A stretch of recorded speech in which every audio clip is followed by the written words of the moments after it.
Yeah, you got to win the ugly ones too, I guess, right? But again, I mean, it's a good team. They're hard to guard. We gotta give them credit. It's really hard to win in this league, and we gotta cherish that, and we gotta celebrate the ugly ones too. Obviously, there are things we need to clean up and need to continue to work on because that's what the good teams do. And if we want to go somewhere, we need to do that. So it's a challenge for a young team to win out of successful days and out of wins, and I think that's something we're embracing right now. You mentioned having to embrace the ugly ones too. What does it say about this team that that you guys have been able to win different styles and different ways throughout this win streak? Well, I mean, obviously, I don't think we've ever questioned the ambition and the willingness to win on the squad. I think this is a group that's together for a reason, that likes each other, enjoys it being around each other, and sacrifices for each other. And that's what you get. Everybody works super hard.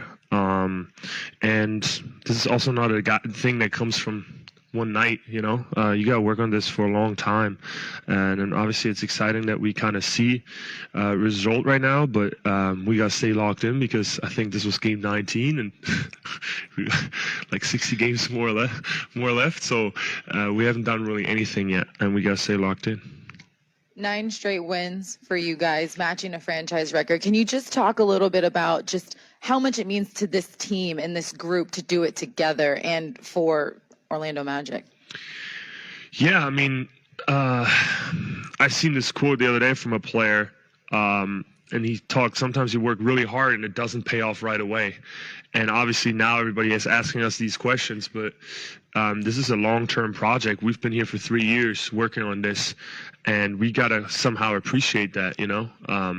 This is really hard to stack up wins in this league, and this started 3 years ago when Mose got here, and we had a goal, and I think the energy and the vibe and the facility hasn't changed since that day, even though the results have changed. And that's all I have to say about this group. They embrace each other. They want to sacrifice for each other, even if the results aren't right, and that's the type of group you want to be a part of. Mo, Terrence Ross retired before the game today, and obviously he's been part of this journey that y'all have been on for about 3 years. Can you talk a little bit about what he's meant to you as a teammate and how he's been helping you guys get to where you are today? Yeah, I mean, obviously, I was so happy to see him today. Yeah, we had a nice little vibe going on that bench unit for 2 years, and he's a great guy. I loved he had somewhat of a joy that he brought to the game of basketball. He wouldn't really worry, just play and hoop, and obviously what he could do with his jumping ability and shooting ability was pretty impressive to observe and be on the court with. So.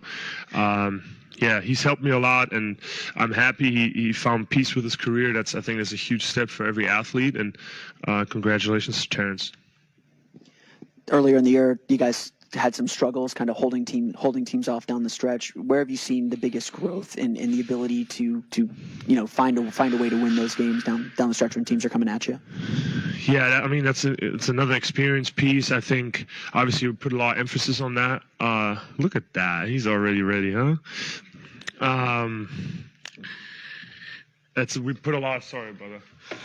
Gotta make room for that gold chain.